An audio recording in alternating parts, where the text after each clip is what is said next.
सो जो आपका जो दैट इज योर, जो आपके कार्बोहाइड्रेट्स वाले जो लेने वाले जो सिर्फ वही लेते हैं, ग्रीन लेते हैं, उनका लंबा होता है, दैट इज स्मॉल इंटेस्टाइन की लेंथ ज्यादा होती है। लेकिन जो आपके कार्निवोर एनिमल होते हैं लाइक टाइगर, ठीक है, अभी आप लोग यहाँ पे 10% रूल भी पढ़ोगे, तो ये क्या होते हैं, दे आर मीट ईटर्स, ठीक है, ठीक है। ये कहीं से भी कहीं तक सही नहीं है कि जो लोग नॉन वेजिटेरियन होते हैं उनको ज्यादा एनर्जी मिलती है। साइंस इसको कहीं से कहीं तक सही नहीं मानता है। जो सबसे ज्यादा एनर्जी, अभी आप लोग 10% लॉ भी पढ़ोगे इसी चैप्टर में, कि जैसे जैसे आप, जैसे मान लीजिए कि सबसे ज्यादा जो एनर्जी होती है वो प्लांट्स में होती है, देन प्लांट से अगर हमने डायरेक्ट वो प्लांट को ईट किया तो हमें सबसे ज्यादा एनर्जी हुई, और इसके बाद जो कार्निवोर होता है उसके पास उससे भी कम एनर्जी जाती है, ठीक है। तो ये कहीं से कहीं तक सही नहीं। हाँ, आप लेते हैं, इट इज गुड, आपका वो कंटेन करता है, जैसे प्रोटीन दाल भी कंटेन करती है, प्रोटीन एग भी कंटेन करता है, दैट इज द चॉइस, है ना। आप जैसे वो आपकी चॉइस है कि आप क्या लेना पसंद करते हैं। आपको दही, it is strong protein content, आप सोया लीजिए, it is the very much higher content than your egg. पर ये बात सिर्फ ये रोज खाओ अंडे, ये सब चीजें सिर्फ एग में, हाँ खाना है, पसंद है, that is very good, that is तो depend on the person to person choice. लेकिन ये और वो कंटेन करता है, जैसे आयरन अनार भी कंटेन करता है, आयरन पालक भी कंटेन करती है। लेकिन सिर्फ ऐसा नहीं कि आप पालक ही खा रहे हो, मतलब कि कुछ मतलब ये सबसे हायर कंटेन है, आप नॉन वेज खाएंगे तो आपको ज्यादा मिलेगा, that is not at all true darling. जब आप ये साइंस को बहुत अच्छे से 10th क्लास में पढ़ोगे तब आप ये चीजों को बता पाओगे किसी और को कि दैट इज द लॉ। ऐसा बिल्कुल भी नहीं है, ठीक है, क्योंकि जो इनके पास हमसे भी कम एनर्जी पहुंचती है, जो कार्निवोर एनिमल होते हैं, तो इनका तो स्मॉल इंटेस्टाइन, एक टाइगर जो इतना बड़ा होता है उसका स्मॉल इंटेस्टाइन बहुत छोटा होता है। आ रही है बात समझ में? उसका स्मॉल इंटेस्टाइन क्या होता है, छोटा होता है, बिकॉज वो क्या करता है, मीट जो वो खाते हैं it is easier to digest. क्योंकि जो मेन जो प्रोडक्शन था ऑटोट्रॉफ से वो एक हर्बीवोर, वो हर्बीवोर को ही खाएंगे, उसको वो क्या कर चुका है, उसको वो पहले ही प्रोसेस कर चुका है, ठीक है ना। अब प्रोसेस फूड को खाना आसान होता है, ठीक है ना, प्रोसेस फूड को खाना आसान होता है, लेकिन आप भी जानते हैं कि प्रोसेस जो फूड होता है वो मेन न्यूट्रिएंट कंटेन करता ही नहीं है। तभी तो कहते हैं कि रॉ फूड खाओ, ठीक है ना, चना खाओ, आप चना वैसे खाते हो that is more good as compare to आप उसका कोई इस तरह से कोई चीज नहीं, कुछ कुछ में डाल देते हैं, बना देते हैं, तो उससे बेटर है कि आप जूस, आप डायरेक्ट फ्रूट खाओ, that is more better as compare to your juices. जितना रॉ चीजें आप लोगे आपको पूरा उसका मिलेगा, पूरा उसको आपको न्यूट्रिएंट मिलेंगे एज कम्पेयर टू आप जितना प्रोसेस लोगे, न्यूट्रिएंट्स क्या होते जाते हैं, फिनिश होते जाते हैं, ठीक है। बात आई समझ में? सो यहाँ पे जो क्वेश्चन है वो ये है कि जो कार्निवोर एनिमल होते हैं, that carnivore is having small intestine and herbivore is having large intestine. तो अगर हम जनरल एनिमल्स में देखें तो the size of the intestine is depends on the mode of eating जो एनिमल वो लेता है, ठीक है। बात समझ में आई? जैसे हमने देखा था कि एक अमीबा में तो एक फूड वैक्यूल ही टेम्परेरी स्टमक का काम करता है, ठीक है, वही फूड वैक्यूल क्या करता है, टेम्परेरी स्टमक का काम करता है, ठीक है। आगे बढ़े, देन वी हैव डिस्कस, क्या इसके बाद हमने डिस्कस किया था कि कंप्लीट डाइजेशन आपका स्मॉल इंटेस्टाइन में होता है। लीवर जो होता है वो बाइल सिक्रीट करता है, bile is greenish yellow in colour, ठीक है ना। ये कहाँ स्टोर होता है, it is stored in the gall bladder. देखिए मेरे बच्चे सबसे पहले बोर्ड साफ कर देते हैं, that store in the gall bladder, ठीक है, डायग्राम याद है, इसको निकाल लो अगर आपकी बुक में है तो, that store in the gall bladder. Pancreas is the largest gland, ठीक है, which is the largest gland, pancreas is the largest gland. नहीं मेरा पेट, अच्छा वो दवाई खा लो फिर तुम बताओ, ठीक है। चलो आगे बढ़ते हैं। देन आपका जो इंटेस्टिनल जूसेस होता है कंटेन्स नंबर ऑफ एंजाइम्स। अब यहाँ पे स्मॉल इंटेस्टाइन में आपका जो डाइजेशन होता है वो सारा मतलब सारा कार्बोहाइड्रेट इट डिसॉल्व हो गया। अच्छा, फिर यहाँ कहूंगी आपको कि अगर आपका प्रॉपर चर्निंग नहीं हुआ है, आप ये लोग देखते हो ना कि हम लोग जैसे बच्चे हमारे होते हैं, आप लोगों तो क्या बोलते हैं कि इनकी आयरन की कमी है, आप बहुत अच्छे से कुछ भी खा सकते हो, क्यों कमी है, क्योंकि जब आपने च्यू नहीं किया प्रॉपर तो वो प्रॉपर डाइजेस्ट नहीं हुआ और वो आपकी बॉडी से एज इट इज बाहर चला गया, ठीक ठीक है। नहीं तो हमारे जैसे बच्चों को, हमारे बच्चों को ज़रूरत ही नहीं होनी चाहिए कि उनको कैल्शियम की कमी हो, ठीक है, उनकी आई वीक हो, ठीक है। अभी तक भी मुझे चश्मा नहीं लगा है, मेरी दोनों बेटियों को लगा है अभी तक भी मुझे। अभी लास्ट जब मैंने उसका चेक कराया आँख अपना, हाँ अब ज़रूर मुझे कुछ कुछ दिक्कत आने लगी है। इवन दो मेरा टीचिंग का काम है, रात दिन मैं पढ़ती ही रहती हूँ या पढ़ाती ही रहती हूँ, ऑनलाइन भी रहती ही हूँ, लेकिन बिकॉज वॉट, इन सब चीज़ों को मैं मैनिफेस्ट किया, इन सब चीज़ों को यूज़ किया अपनी लाइफ में। तो मैं चाहती हूँ मेरे सारे बच्चे इस चैप्टर पे, मैं सबसे इस टॉपिक पे ज़्यादा टाइम देती हूँ क्योंकि आप लोग इस चीज़ को समझें कि जब पहले मैं अपनी बेटियों को भी बोल के रखा है, खाने के पहले ये पूछो कि पेट के अंदर जा क्या रहा है। प्रोसेस जा रहा है मतलब कुछ नहीं मिल रहा है, ठीक है। प्रोसेस जा रहा है मतलब आपका सिर्फ फीलिंग हो रहा है, you are not going to get darling nutrition. If you are not going to get nutrition, that will alter कहीं ना कहीं आपकी ग्रोथ को आज। और जैसे क्योंकि 10th क्लास के बच्चे होते हैं, आप लोग एडोलेसेंट होते हो, एडोलेसेंट होते हो, आपके secondary sexual characters they are going to develop, ठीक है। आपके secondary sexual characters they are going to develop, even though boy हो गया चाहे वो गर्ल हो गई। तो अगर आपको इस समय प्रॉपर न्यूट्रिशन नहीं मिलता है, आज तो पता नहीं चलेगा, बिकॉज आपकी फिजिकल इस तरह की जो ग्रोथ हो जाएगी, लेकिन जो इंटरनल ग्रोथ है, फेलोपियन ट्यूब, जब हम रिप्रोडक्शन में देखेंगे, they are not going to develop fully. बाद में कहते हैं वो एग कैरी नहीं कर पा रहा, ovaries that does not going to develop, it does not able to produce egg, because जो जिस समय उसको वो सारी चीजें चाहिए थी आपने नहीं दी। इसलिए इस समय जो स्टेराइल जो है वो बहुत ज़्यादा बढ़ रहा है। फिर ये IVF, ये सारी टेक्निक होती है, सब तुमको स्टडी में इसी साल में बताऊंगी। लेकिन अगर मैं इस चैप्टर पे बहुत ध्यान देती हूँ कि अगर इस समय आप प्रॉपर न्यूट्रिशन का फूड लेते हो तो पूरी लाइफ की प्रॉब्लम सॉल्व होती है, because this is the growing stage. अब हम कुछ भी ले लें, मेरी हाइट नहीं बढ़ने वाली, अब मैं कितना भी कैल्शियम खा लूँ, ठीक है ना। कैल्शियम जो होता है वो हाइट को बढ़ाता है, आपको पता है क्यों हाइट को बढ़ाता है, क्योंकि बोन्स के लिए जरूरी होता है, बोन्स को इलोंगेट करता है। तो अभी आप, तुम्हारी हाइट बढ़ सकती है, मेरी बेटियों की हाइट बढ़ सकती है, लेकिन अब मैं कितना भी कैल्शियम खा लूँ, ज्यादा कैल्शियम मेरी बॉडी में डिपॉजिट हो जाएगा और पेट में क्या बना देगा, स्टोन बना देगा, ठीक है। तो मेरे को तो नुकसान हो जाएगा अगर मैं एक्स्ट्रा कैल्शियम की डाइट लेती हूँ, लेकिन अगर आप लेते हो तो your bones get going to elongate और आपकी साइज बढ़ना निश्चित ही है अगर आप प्रॉपर कैल्शियम डाइट लेते हो। आपकी हड्डियां मजबूत, कुछ बच्चे होते हैं चलते चलते चट्ट से यूं हो गया, उंगली टूट गया, वाई टूट गया, क्योंकि उनकी बोन्स में इतनी स्ट्रांगनेस है नहीं। क्यों नहीं है, कैल्शियम खाते भी हैं हम तो प्रॉपर च्यू करके नहीं खाते। एग में भी स्ट्रॉन्ग कंटेंट होता है कैल्शियम का, जो व्हाइट पार्ट होता है, अगर आप वेजिटेरियन उसको अच्छे से च्यू करके खाओ ताकि आपकी बॉडी उसको एब्जॉर्ब कर सके। एब्जॉर्ब नहीं किया तो तुमने यहाँ से खाया, इजेशन के थ्रू बॉडी के बाहर हो गया, ठीक है। तो अब इस चीजों को ध्यान रखना, जब भी खाना खाने बैठो तो थोड़ा सा च्यूइंग को टाइम देना। आयुर्वेद कहता है कि हमारे 32 दांत होते हैं तो 32 बार एक चीज को च्यू करना चाहिए, ठीक है। और एक चीज, हाँ, डाइजेशन में एक चीज और, yes yes, this is again one 10th class का क्वेश्चन। हाँ, ये क्वेश्चन है आपके 10th क्लास के बोर्ड एग्जाम का क्वेश्चन, यहाँ वहां से घूम के आते हैं। दैट क्वेश्चन इज कि खाने के तुरंत बाद why it is not advised to drink water. Okay, this is again 10th class का डाइजेशन का क्वेश्चन है। डायरेक्ट क्वेश्चन अब 10th क्लास में आपसे नहीं पूछे जाएंगे क्योंकि ये पेप्सिन और ट्रिप्सिन और ये सारा आप लोग स्टार सलाइवली माइलेज, ये देखो कल मेरी बेटी 7th क्लास की आंसर दे रही थी, because the same is in their syllabus also. आपके में अब क्वेश्चन 10th लेवल के आएंगे, सो दैट क्वेश्चन इज, देखो तुम्हें बताने चक्कर में क्वेश्चन ही भूल गई क्या था, अभी तुम्हें माइंड में आएगा। हाँ, yes, thank you. So why it is advised to not drink water after just having, or to not take bath? Again question, thoughts question है। और to not take bath, खाने के तुरंत बाद हमें नहाने नहीं जाना चाहिए, या खाने के तुरंत बाद हमें पानी लेना चाहिए। क्यों, ऐसा क्यों?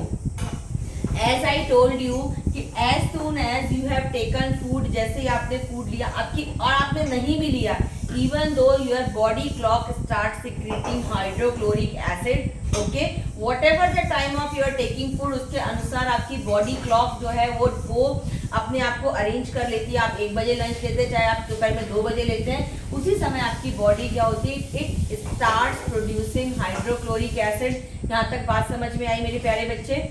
यस, ठीक है। अब क्या हुआ कि अगर आपने पानी ले लिया उस समय, ठीक ठीक है। अगर आपने पानी ले लिया है तो चेन तो वही है, from mouth to oesophagus to stomach, तो चेन तो वही है। तो वो क्या कर देती है, वो हाइड्रोक्लोरिक एसिड को बहुत ज्यादा डाइल्यूट कर देती है, इतना ज्यादा डाइल्यूट कर देती है कि वो फूड पे अनइफेक्टेड रह जाता है।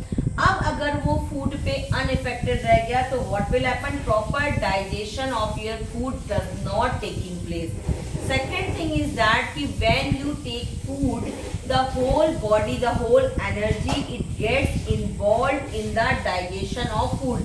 एनर्जी की उस समय जरूरत होती है द डाइजेशन ऑफ फूड, तो वो जो एनर्जी है वो स्लो डाउन हो जाती है जब आप क्या करते हो, तुरंत नहा लेते हो ये, या तुरंत आप क्या कर लेते हो, पानी पी लेते हो। सो अब क्या होगा, पेट तो भर गया, क्योंकि वो तो फिलिंग का एहसास तो स्फिंक्टर से आता है, वो तो आपका स्टमक फिल हुआ, आपका पेट भर गया। लेकिन अगर डाइजेस्ट नहीं हुआ प्रॉपर, फिर वही चीज होगी जो मैं कह रही हूँ ना, कि आप जैसे बच्चे जिनको ड्राई फ्रूट्स भी अवेलेबल है, फ्रूट्स भी अवेलेबल है, नॉन वेज भी अवेलेबल है, जो खाना चाहते हो तुम लोग खा सकते हो, लेकिन इसके बाद भी आप लोगों में दिक्कत क्यों होती है, बिकॉज ये छोटी छोटी चीजें जो हम ध्यान नहीं रखते। आपने गटगट पानी पी लिया, प्रॉपर डाइजेशन नहीं हो पाया, तो वो फूड आपके फीसेस के थ्रू बाहर निकल गया बॉडी के, और आपकी बॉडी को जो चाहिए था, जो रिक्वायरमेंट थी, that will not fulfil. Okay, बात समझ में आ रही है? ठीक है। तो it is not advise, by because इसका आंसर आप यही लिखेंगे कि जो हाइड्रोक्लोरिक एसिड जो है वो जैसे as soon as we have taken food, the hydrochloric acid is starts acting on that to kill microorganism or to digest the food particles. But what happen when we take large amount of water just after having food, तो क्या होता है, तो that the acid, जो acid होता है, it will dilute it so much so that it cannot acted on, ठीक है ना, वो उस पे फूड वो इस लायक ही नहीं रह जाता कि वो फूड को क्या कर सके, फर्दर डिसॉल्व कर सके। सो प्रॉपर एब्जॉर्ब, जब ऐसा नहीं होगा तो प्रॉपर डाइजेशन नहीं होगा, जब डाइजेशन नहीं होगा तो एब्जॉर्प्शन नहीं होगा, एसिमिलेशन नहीं होगा, तो हमको जो चीज चाहिए वो चीज हमको मिलेगी नहीं, और आपको मतलब खाना तो खाया लेकिन यू आर नॉट गेटिंग, आप तो सोच रहे मैंने एक कटोरी दाल पी ली, या मैंने आज तो बहुत बढ़िया सा न्यूट्रिटिव फूड खाया, बट अगर ये प्रॉपर प्रोसेसेस नहीं हुए तो वो न्यूट्रिशन आपको नहीं मिलेगा। एक क्वेश्चन और कॉम्पिटिटिव लेवल का, कि आपका खाना खाने के बाद कितने घंटे में आपको एक प्रॉपर डाइजेशन होता है, इट टेक्स 2 आवर्स, ठीक है ना। इसीलिए किसी को अगर तुरंत एनर्जी की जरूरत होती है तो डॉक्टर्स उसे खाना नहीं खिलाते, डायरेक्ट बॉडी में ग्लूकोज लगाते हैं, पता है ना, डायरेक्ट बॉडी में ग्लूकोज लगाते हैं, बिकॉज वो प्रोसेस होता है, आगे सीधे आपकी बॉडी में गया और आपको एनर्जी मिलनी शुरू हुई, राइट। फिर हम आगे बढ़ते हैं, ये सारी चीजें आपको बताया मैंने। Now the next process is, यहाँ पे आपका डाइजेशन जो होता है वो कंप्लीट होता है, डाइजेशन से रिलेटेड जितने मुझे क्वेश्चन याद आते जा रहे हैं वो मैं आपको बताती जा रही हूँ। फर्दर रिविजन जब होगा, पेपर सॉल्व होंगे तो फिर वो तो खैर बड़ी चीज़ है, क्योंकि आपके मेरे को 100 आउट ऑफ 100 मार्क्स चाहिए, क्योंकि सिंगल लड़की को पढ़ा रही हूँ अभी तो मैं, तो 100 आउट ऑफ 100 मार्क्स चाहिए, और वो आ जाएंगे, डोंट वरी। बहुत बच्चों के आए, बहुत बच्चों के आए, तो don't worry about that. My subject in science, no कोई प्रॉब्लम नहीं, आने ही है, क्योंकि आप देख रहे हो मैं स्टार्टिंग फर्स्ट जैसे ही क्वेश्चन बताती चलती हूँ, लास्ट पे रखती नहीं, तब तो मैं इतने सारे क्वेश्चन बोर्ड के पता चल चुके हैं, राइट। तो खैर हम आगे बढ़ते हैं। नाउ डाइजेशन, यहाँ पे क्वेश्चन खत्म। डाइजेशन कहाँ स्टॉप, डाइजेशन स्टार्ट कहाँ पे होता है, start from the buccal cavity, it ends कहाँ पे, जो आपका डाइजेशन एंड होता है वो कहाँ एंड होता है, it is in the small intestine, ठीक है। अब जो आफ्टर डाइजेशन द फूड और जो डाइजेस्टेड फूड होता है, it will become so small, इतना ज्यादा, क्योंकि डाइजेस्टेड फूड क्या होगा, it get converted into the nutrients, okay. आपका दाल चावल रोटी सब्जी जो आपने खाई, it now it get converted into amino acids, proteins into amino acids, ठीक है। आपका कॉम्प्लेक्स फूड लाइक रोटी इनटू कार्बोहाइड्रेट, ठीक है। आपने जो पालक आलू जो भी सब्जी खाई into vitamins and minerals, okay. तो इसमें आपका सारा कन्वर्ट हो गया। अब जो है, अब ये क्या हो गया, ये डाइजेस्टेड फूड मॉलिक्यूल्स हो गए। That for digested food molecules that are very small, so they can easily passes through the, यहाँ पे आपका एक स्ट्रक्चर प्रेजेंट होता है इन द स्मॉल इंटेस्टाइन, क्या होता है, finger like projections are there, okay. That finger like projection is called as villi. अच्छा, फिर कंपटीशन का क्वेश्चन है, सिंगल को क्या बोलते हैं, सिंगल को क्या बोलते हैं, तुम 10th में हो, सिंगल को क्या बोलते हैं, इसमें इस ग्रुप को पूरा विलाय बोलते हैं, सिंगल को क्या बोलते हैं? It is villous. सिंगल को, एक को क्या बोलते हैं? विलस। क्या बोलते हैं बेटा? हाँ, एक सिंगल को कॉल्ड एज विलस, और जो ग्रुप ऑफ होता है, ये सब 12th में था, विलस सिंगल को विलस बोलते हैं, जो ग्रुप ऑफ होते हैं इनको क्या बोलते हैं बेटा? विलाय बोलते हैं। ठीक है, what is the function of that villi? ये क्या करता है? यस, इट हाँ, फंक्शन तो एब्जॉर्प्शन है, पर what is the use of this? It increases the surface area so that the maximum food that can क्या हो जाए, जो भी आपका न्यूट्रिशन है, maximum nutrients they get absorbed by the, आपकी जो ब्लड स्ट्रीम में मैक्सिमम न्यूट्रिशन चला जाए। तो इसके लिए जो सरफेस एरिया इंक्रीज कराता है, वो क्या कराता है? इस तरह की क्या विलस होता है। यहाँ पे millions of blood capillaries are present, millions of blood capillaries are present, that blood capillaries के थ्रू जो आपका डाइट, जहाँ पे जो this is the main region for your absorption. Okay, now the nutrient get absorbed through this area, जो आपको बताया मैंने कि जो nutrients जो होते हैं they get absorbed through this villus। यहाँ पे इस तरह का coiled structure होता है, सिंगल को villus बोलते हैं। ग्रुप ऑफ, ये जो पूरा लाइनिंग प्रेजेंट होती है through out your small intestine, through out your, जो आपने स्मॉल इंटेस्टाइन का जो डायग्राम हमने ऐसे ट्यूब लाइक स्ट्रक्चर जो बनाया था, तो थ्रू आउट यहाँ पे इस तरीके के आपके स्ट्रक्चर प्रेजेंट होता है। जस्ट इस तरीके का स्ट्रक्चर आपका यहाँ पे इस तरीके पूरा थ्रू आउट प्रेजेंट होता है, और इट कंटेन्स मिलियंस ऑफ जो आपका ब्लड कैपिलरीज। और ये जो ब्लड कैपिलरीज होती हैं, ये क्या करती हैं? ये यहाँ से फूड को क्या कर देती हैं? एब्जॉर्ब कर लेती हैं। ठीक है, so small intestine again is the main reason for the absorption also. ठीक है, और एब्जॉर्प्शन होता किसके थ्रू है? हमारे कनेक्टिव टिश्यू के थ्रू होता है, and that connective tissue is what? That connective tissue is our blood. Okay, यहाँ तक बात समझ में आई? यहाँ तक कोई प्रॉब्लम नहीं? तो जिस फिंगर लाइक प्रोजेक्शन का नाम पूछा जाता है, दैट इज विलाय। ठीक है, इसका काम क्या होता है? To increase the surface area. ये आप आंसर, ये क्वेश्चन में आप आंसर लिखेंगे। नाउ अब यहाँ पे क्योंकि सरफेस एरिया इतना ज्यादा होता है, तो फटाफट से रैपिड एब्जॉर्प्शन ऑफ फूड हो जाता है। ठीक है, बात समझ में आ रही है? रैपिड एब्जॉर्प्शन ऑफ फूड हो जाता है, और जो डाइजेस्टेड फूड जो है वो एब्जॉर्ब होके डिफरेंट बॉडी पार्ट में चला जाता है। ब्लड के थ्रू वो मूव करेगा, और जिस पार्ट को जिस चीज़ की ज़रूरत होगी, कहीं पे रिपेयर और रिग्रोथ की ज़रूरत होगी, वहाँ प्रोटीन पहुँचेगा। जहाँ पे आपको जैसे आई में आपके विटामिन पहुँचेंगे, आपके हेयर्स में प्रोटीन्स पहुँचेंगे। ठीक है, फिर इसके बाद जिस जिस पार्ट को जो ज़रूरत होगी, जैसे कैल्शियम अगर आपने दूध पिया है तो आपके बोन्स में पहुँचेगा, आपके एनामल में पहुँचेगा। जो चीज़ की आपको जहाँ ज़रूरत है वहाँ पे वो चीज़ पहुँचेगी। ठीक है, तो ये बात समझ में आई? Yes. अब जो नेक्स्ट प्रोसेस होता है that is called as assimilation. ठीक है, अब यहाँ से ब्लड जो है एब्जॉर्प्शन करके पहुंचा। अब ये एसिमिलेशन जो सेकंड लास्ट प्रोसेस होता है, अब ये डाइजेस्टेड फूड जो है वो एसिमिलेट मतलब टू गेट, ठीक है, पहुंचना। तो ये पहुंचने वाला जो काम होता है that is called as assimilation. ठीक है, ब्लड जो है सारे चीज को, ब्लड ने इसको एब्जॉर्ब किया स्मॉल इंटेस्टाइन से, तो small intestine is the reason again for the absorption. तो स्मॉल इंटेस्टाइन पे ही कंप्लीट डाइजेशन कंप्लीट होता है, वहीं पे एब्जॉर्प्शन होता है थ्रू दिस स्ट्रक्चर। इसके बाद अब ये कनेक्टिव टिश्यू ब्लड के थ्रू बॉडी के एक एक पार्ट में पहुंचा। ठीक है, ये आपका ब्लड कैपिलरीज है, थिन ब्लड कैपिलरीज है, ये हर चीज़ों को लेके जा रही हैं और ये पूरे बॉडी में आपसे मूव कर रही है। जहाँ जहाँ जिस पार्ट को ज़रूरत है वो चीज़ वो ले रहा है, जितनी जितनी ज़रूरत है, and that is called as क्या? That is called as assimilation. ठीक है, the energy is release by the, अच्छा अब यहाँ से आपकी एनर्जी, अब इससे जो तुम्हें एनर्जी मिलेगी ये वो कैसे मिलेगी? कार्बोहाइड्रेट। ठीक है, ये आपके न्यूट्रिएंट्स पहुंचे, और ये कार्बोहाइड्रेट कैसे बनेगा वो एक डिफरेंट प्रोसेस है। इसका मतलब है कि जो ये सिर्फ फूड का पहुंचना, ठीक है, स्टार्च का पहुंचना, that is only the absorption. अब उसको तुम एनर्जी को यूज कैसे करोगे? क्योंकि आप कार्बोहाइड्रेट को यूज नहीं करते, you are going to use ATP. Okay, आप जो एनर्जी यूज करते हो that is the adenosine triphosphate, that is the ATP. ठीक है, तो जो एटीपी वाला पार्ट है that we will discuss in the next जो टॉपिक है आपका रेस्पिरेशन। ठीक है, बात समझ में आ रही है? तो जो एसिमिलेशन होता है, ठीक है, एसिमिलेशन जो होता है वो क्या होता है? सिर्फ इन सब न्यूट्रिएंट्स के डिफरेंट बॉडी पार्ट्स में पहुंचना that is called as assimilation. ठीक है, बात समझ में आ गई। अब जैसे मैंने आपको बताया था कि प्लांट्स में ध्यान रखना, क्वेश्चन ये पूछा जाता है कि प्लांट्स में कैसे स्टोर होता है, तो in the form of, plants में in the form of starch. ऐसे हमारी बॉडी ने जितना यूज कर लिया उतना यूज कर लिया, इसके बाद जो आपका एक्स्ट्रा जो एनर्जी बची, that energy is stored in the liver in the form of glycogen.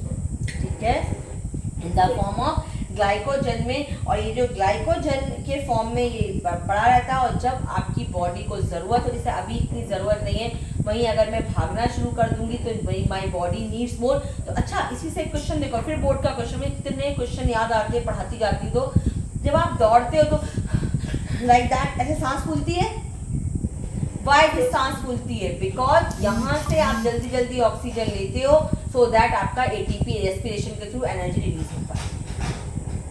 आगे बात समझ में, कि जब आप कोई भी फिजिकल वर्क ज्यादा तेज करते हो, आप जोर जोर से लड़ने लगते हो किसी से, तो भी आप you start breathing fast, because जल्दी जल्दी आपको ऑक्सीजन की जरूरत होती है, ताकि उस समय आपको एनर्जी की ज्यादा जरूरत होती है। इसलिए कहते हैं किसी को लड़ा मत करो। मैं बच्चों को बहुत कम डांटती हूँ, इतने साल के एक्सपीरियंस में ये तो सिखाया, क्योंकि अगर हम डांटने वाले टीचर्स को ना बच्चे कम पसंद करते हैं, राइट।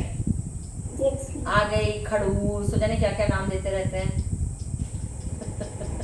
गुस्सेल, खड़ूस, लाइक दैट, है ना।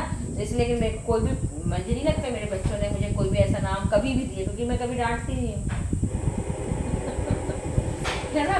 सो बिकॉज वाई, साइंस की टीचर होके मैं क्यों उनको डांटने के बाद ऐसे करूँ? वाई शुड आई नो ना, तुमको तक मैसेज पहुंचना चाहिए जो व्हाट आई वांट टू, तो मैं प्यार से उनको समझाऊंगा, बेटा देख नहीं पड़ेगा, मैं तो वही रहूंगी, मैं तो टीचर हूँ, टीचर की टीचर रहूंगी, तू देख ले बेटा किसका ठेला लगाना है। ठीक है, because you we need money, है ना, लाइफ को जीने के लिए मनी चाहिए, मनी को जीने के लिए कोई काम करना है, काम के लिए पढ़ना है, नहीं पढ़ना तो भी बहुत ऑप्शन है, ठेला लगा लो, सब्जी बेच लो, they all are the various options are there. ठीक है, खैर हम आगे बढ़ते हैं। नाउ द लास्ट प्रोसेस, इसका लास्ट क्या बचा? आपका डाइजेशन बचा। ठीक है, अब जो फूड हमारा क्या नहीं हुआ, इन्होंने खाना खा लिया, हाँ, तो अब जो फूड हमारा क्या नहीं हुआ, डाइजेस्ट नहीं हुआ, उस फूड को, द अनडाइजेस्टेड फूड, वापस से हमारी स्मॉल इंटेस्टाइन एब्जॉर्ब नहीं करती है। वो क्या करती है, वो सीधे लार्ज इंटेस्टाइन में जाता है। इसके पहले एक चीज और होती है बेटा, यहाँ पे लार्ज इंटेस्टाइन में फिर से एब्जॉर्प्शन होता है वाटर का, और कोई न्यूट्रिएंट अगर डाइजेस्ट नहीं हुआ है, फिर से रीएब्जॉर्प्शन ऑफ फूड एक बार और होता है। इसीलिए आप देखते हो कि जो आपको जो फीसेस होता है, जो स्टूल आप पास करते हो, that is semi solid in nature, right. ठीक है, जो स्टूल आप पास करते हो, जो टॉयलेट के लिए आप जाते हो, that is semi solid in nature. Why this is semi solid in nature?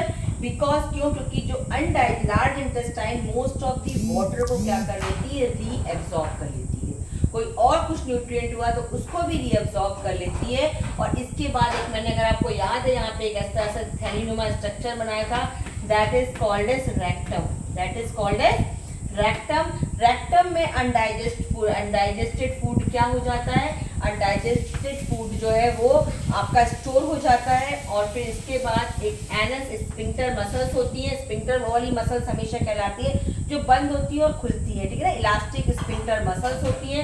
ये यहाँ पे एनस होता है, और एनस के थ्रू आप अनडाइजेस्टेड फूड को बॉडी के बाहर कर देते हो। ओके, बात समझ में आई? एंड वी आर द, हम कौन से वेस्ट को सबसे ज्यादा बाहर करते हैं, नाइट्रोजिनस वेस्ट को। ठीक है, ध्यान रखना, नाइट्रोजिनस वेस्ट को हम सबसे ज्यादा बॉडी के बाहर करते हैं।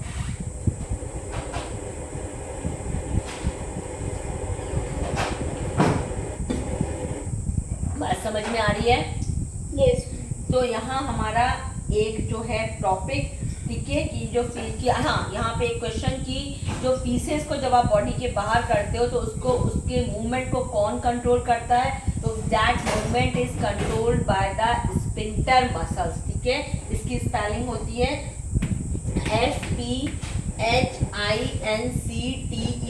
That are the sphincter muscles that are present in our anus में। यहाँ पे एनस में ये मसल्स प्रेजेंट होती है, और ये जो मसल्स होती हैं ये क्या करती हैं, इस process, defecation process, egestion process को एक नाम और होता है defecation process, DEFECATION।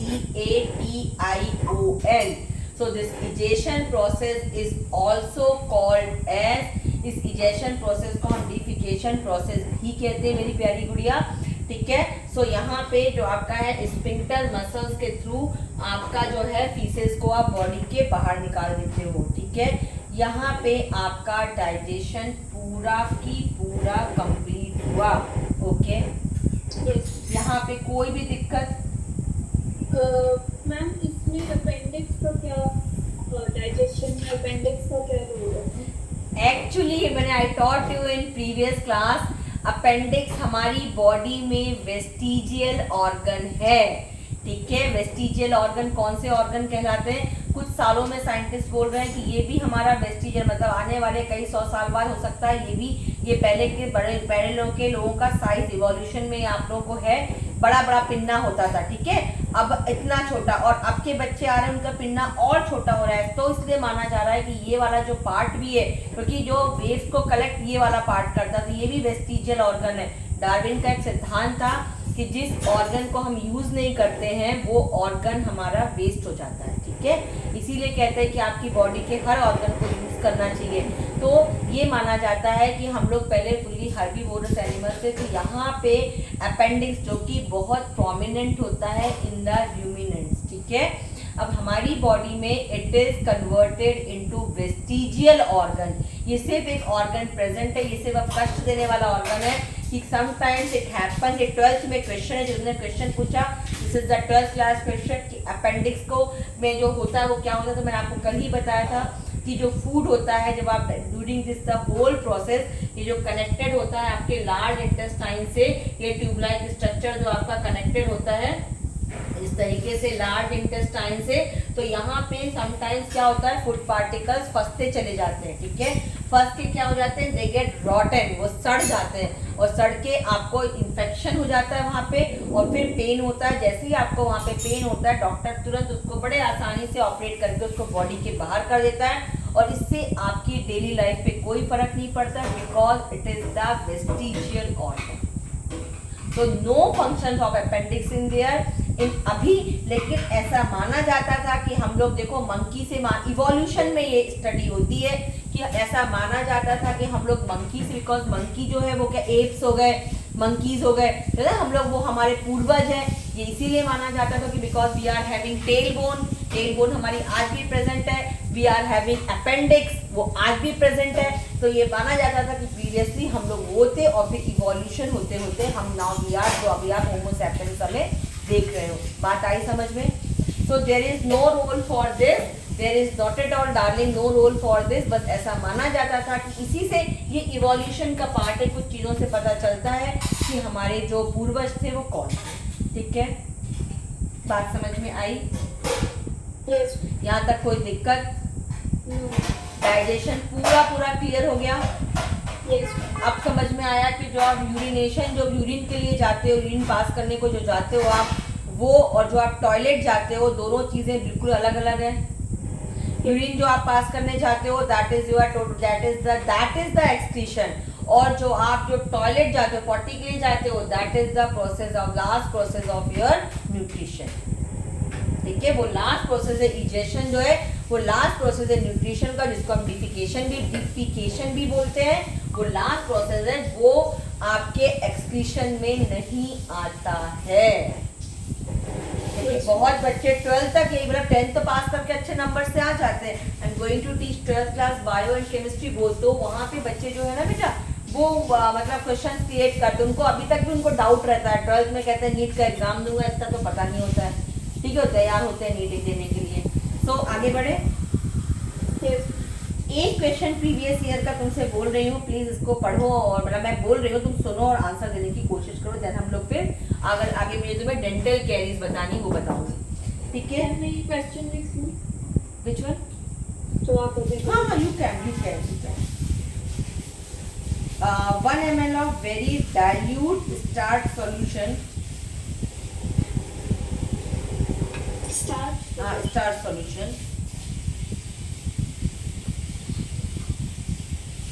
is taken in a test tube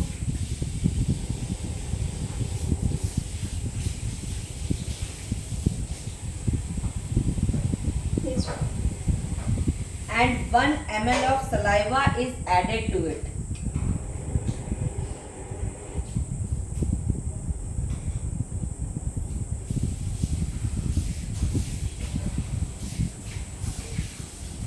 Yes. After keeping this mixture for half an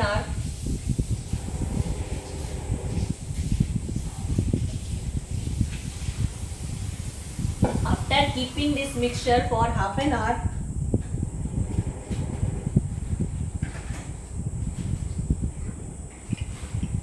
a few drops of dilute iodine solution are added to test tube.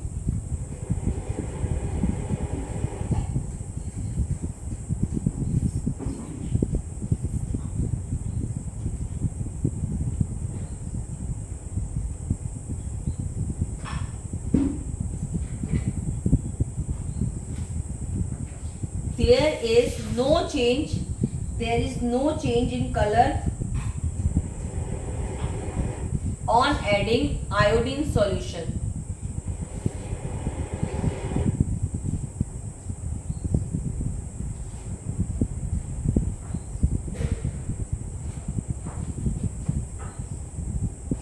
What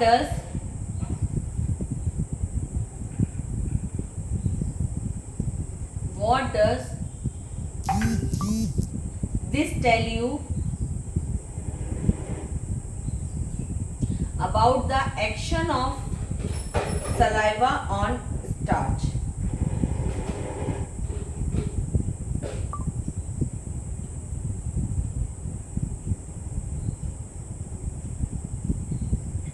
Can you able to give answer? Just take 10 seconds.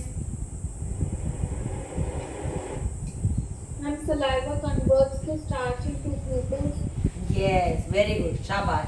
Saliva converts the starch into, मतलब इसका मतलब क्या हुआ कि saliva ने क्या कर दिया? As salivary amylase is present in the saliva, so it get converted, और इसको उसने broken down कर दिया. और आपको पता है कि iodine test किस पे होता है? Starch पे होता है. That we have seen in your, इधर भी हमने उसको देखा था, इन प्लांट्स में भी देखा था कि हमने जब उसको किया था तो स्टार्च में जब हम डाल रहे थे लीफ के ऊपर तो क्या हो रहा था? It get converted into blue black in colour, right?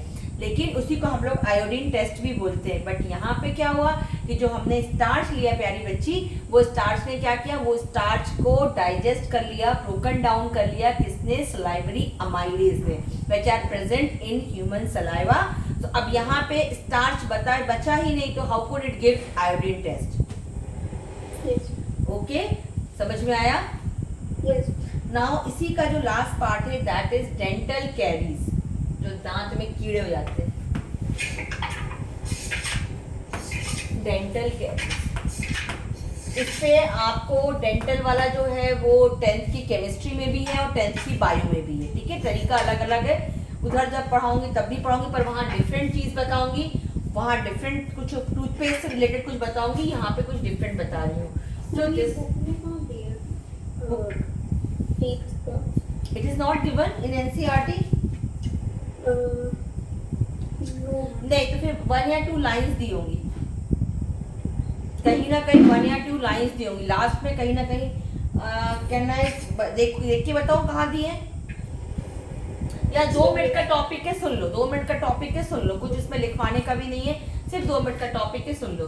So this is the, कहीं ना कहीं एक्चुअली होता क्या ना, this NCERT it is for the teachers only. Okay, ये हमारे लिए होती है. इससे ओके, हम उसमें आप देखते हो उसमें इतना एक्सप्लेनेशन नहीं होता. ओके, होता सब कुछ है पर इतना एक्सप्लेनेशन का काम हमारा होता है. वो कहीं पे 2 लाइन डाल देता है, फिर वो 2 लाइन से हमें एक्सप्लेन करना होता है. तो इसमें जो आपका टॉपिक है वो ये डेंटल कैरीज. टॉपिक क्या है? जस्ट एक नीचे 2 लाइन दी गई है कि अगर it what is the dental carry, this is the structure for the, आपका टीथ का ये स्ट्रक्चर है. रेड कलर से मैंने गम बनाया है. The outer most part it is the, हाँ क्यों लिखा मैंने अब बताती हूँ. The outer most part the enamel. Yes darling, enamel is the hardest part of our body, right? Which is the hardest part. Hardest part जो होता है वो क्या होता है? इनेमल होता है. देन इसके बाद होता है आपका डेंटाइन. डेंटाइन क्या होता है? It is like the bones. ठीक है, तो डेंटाइन जो होता है वो कितना हार्ड होता है? जितनी हमारी हार्ड हड्डियां होती हैं उतना ही हार्ड हमारा क्या होता है, डेंटाइन होता है, लेकिन उससे भी हार्ड क्या होता है आपका इनेमल होता है, ठीक है। Then reaches to the pulp cavity and the gum. अगर आप प्रॉपर प्रॉपर उसको दांतों को साफ नहीं करते हैं तो व्हाट विल हैपन, जो बैक्टीरिया होते हैं वो डेवलप हो जाते हैं, और ये बैक्टीरिया क्या करते हैं, वो बैक्टीरिया आपके ये जो इनेमल को होते हैं उसको क्या करते हैं, उसको रप्चर करना शुरू कर देते हैं।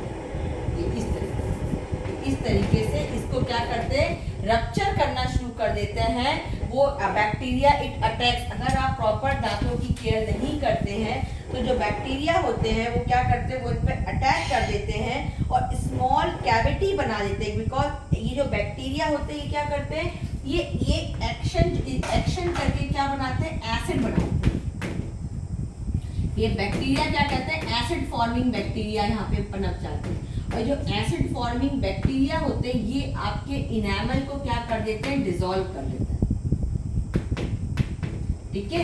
ये आपके एसिड को क्या करते हैं, इनेमल को क्या कर लेते हैं, डिसॉल्व कर लेते हैं, उसी को हम लोग बोलते हैं डेंटल कैरीज। अब इस डेंटल कैरीज का सॉल्यूशन क्या है, ये आप पढ़ेंगे, डालेंगे इन केमिस्ट्री, पूरा क्वेश्चन है। टूथपेस्ट का क्या वर्क होता है, टूथपेस्ट की पीएच वैल्यू क्या होती है, वो कैसे एक्ट करता है। जब मैं आपको केमिस्ट्री का पार्ट बताऊंगी तब फिर से ये डायग्राम ड्रॉ करूंगी और तभी आपको मैं फिर से बताऊंगी, ठीक है। तो अभी के लिए सिर्फ इतना समझ लो, अभी के लिए सिर्फ इतना जान लो कि ये जो आपका जो इनेमल होता है, अगर आप प्रॉपर क्लीनिंग दांत की केयर नहीं करते हो तो जो फूड पार्टिकल्स डेवलप हो जाते हैं, तो उसके अंदर जो फूड पार्टिकल जो जम जाते हैं तो दे फॉर्म्स येलो। इस तरीके से वो क्या करते हैं, इस तरीके से दांतों के ऊपर ये इस तरीके से येलो प्लाक जमा हो जाता है, दैट इज इस तरह से ये येलो हो जाता है, गेट्स येलो इन कलर। और ये जो येलो इन कलर का होता है इसको फिर क्या करता है, यहाँ पे बैक्टीरिया पनप जाते हैं। These bacteria are the acid form bacteria. ये एसिड क्या कर लेता है, इनेमल को डिसॉल्व कर लेता है, और डिसॉल्व करके इस तरीके से यहाँ पे छेद हो जाते हैं दांतों में, और that is called as dental caries, ठीक है। बात आई समझ में, ठीक है। इसके आगे का जो है टूथपेस्ट यूज करने का पीएच वैल्यू, टूथपेस्ट कैसा होता है, कौन सा कितने बार, दैट इज अनदर थोड़ा डिटेल में क्वेश्चन है, वो जब आपको मैं एसिड और बेस पढ़ाऊंगी केमिस्ट्री में, that time we will discuss. तो यहाँ पे हमारा कंप्लीट हुआ, क्या कंप्लीट हुआ, यहाँ पे हमारा कंप्लीट हुआ डाइजेस्टिव सिस्टम। 2 क्लासेस भी ना डाइजेस्टिव में, कोई नहीं, यहाँ पे हमारा कंप्लीट हुआ होल डाइजेस्टिव सिस्टम। कुछ क्वेश्चन, रेस्पिरेशन भी स्टार्ट करना है, एक आध कुछ क्वेश्चंस बताती हूँ, जरा सा तुम समझ लो। What is the mode of nutrition in fungi, what is the mode of nutrition in fungi.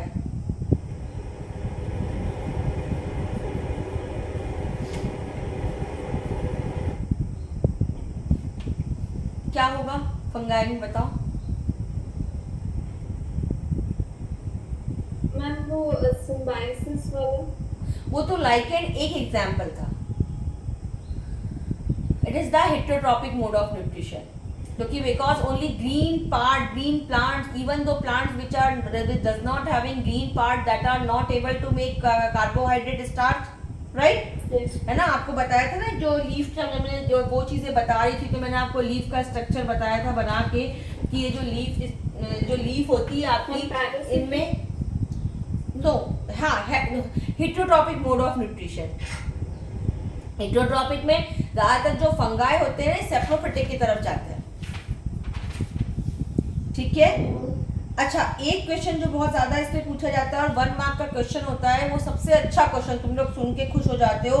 उसमें क्या आपको ये सारे प्रोसेसेस दिख लेते हैं और सिर्फ उसमें आपको बेटा नंबरिंग करनी होती है, ठीक है। ये सारी क्वेश्चन शायद आपके टेस्ट वगैरह में कहीं दे भी आपके टीचर्स कि दिया था, सोशल में मैथ के लिए दिया था, ओके प्लेसेस नेम करना। ओके, तो इस तरीके से क्या करना होता है, इसमें सिर्फ आपको वो एसिमिलेशन, सारे प्रोसेसेस, दैट इज योर जो आपका ingestion, then digestion, then absorption, then assimilation, then egestion, ये करके लिख देते हैं। और सिर्फ सबसे अच्छा क्वेश्चन बच्चे नाच जाते हैं क्योंकि उसमें सिर्फ आपको नंबरिंग करनी होती है, ठीक है। यहाँ तक बात समझ में आई? यहाँ तक कोई दिक्कत, कोई प्रॉब्लम? No ma'am. कोई भी प्रॉब्लम? No ma'am. अच्छा, एक बात और बताओ,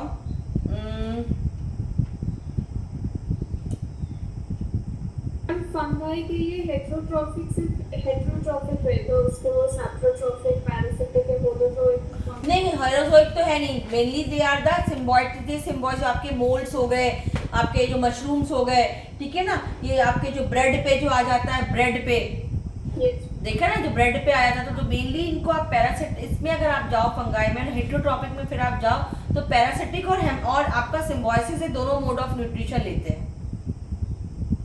ठीक है। और कोई क्वेश्चन, और कोई क्वेश्चन समझ में आ गया कि फूड प्लांट्स में किस फॉर्म में स्टोर होता है, इन the form of starch and, और हम में ग्लूकोज नो, अभी तो बताया था मैंने ग्लाइकोजन, ग्लाइकोजन लिख लो तो भूल जाओगे, 2 मिनट के अंदर ही भूल गई, बताओ बच्ची मेरी, नहीं लिवर में लिखा है, लिवर में स्टोर हाँ स्टोर होता है इन द फॉर्म ऑफ ग्लाइकोजन, ठीक है, ठीक है, following active human digestive system. अच्छा चलो ये बताओ कितना तुम्हें आया, देखते हैं। Name the substance on which the following enzymes act in the human digestive system, ठीक है। मैं आपको एंजाइम का नाम बता रही हूँ और आप बताएंगे कि ये किस पे ये एंजाइम्स एक्ट करते हैं, पूछूं तो it is the trypsin. Trypsin बताओ किस पे करते हैं, trypsin, carbohydrate shut up. Amylase क्या करेगा फिर, starch is a carbohydrate, trypsin का प्रोटीन, पर पेप्सिन करता वो भी प्रोटीन करता है, दोनों हाँ बताया था मैंने, ये स्टमक पे प्रेजेंट होता है पेप्सिन, आपका स्मॉल इंटेस्टाइन में ट्रिप्सिन प्रेजेंट होता है, ठीक है। देन अनदर वन नेम है, वो है, बच्चों का क्वेश्चन पूछ लेना चाहिए, अमाइलेज,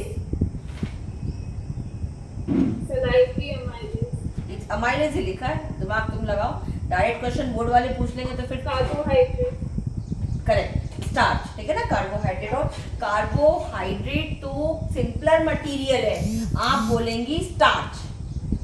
कॉम्प्लेक्स को कैसे प्रोटीन को करता ना, अमीनो एसिड को नहीं करता, अमीनो एसिड तो प्रोडक्ट है, ठीक है ना। आपने दाल लिया, दाल आपने प्रोटीन लिया, वो प्रोटीन जो है वो आपका चेंज हुआ, वो अमीनो एसिड हुआ, न्यूट्रिएंट्स तुम्हें चाहिए अमीनो एसिड।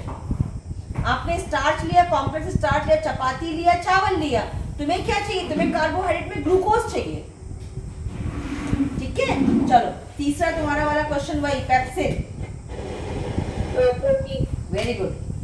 देन इसके बाद है आपका लास्ट वाला है, आपका क्या है, क्या गया, बाइल, नहीं बाइल, लाइपेज, अनदर वन है आपका लाइपेज, प्रोटीन, लाइपेज,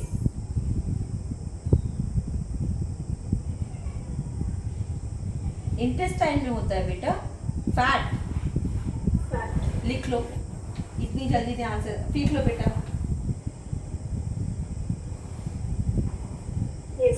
लिख लिया। अच्छा हुआ कुछ क्वेश्चन, सब तो लग रहा है 1-2 क्वेश्चन से तुमसे और पूछ लो, रुको जरा।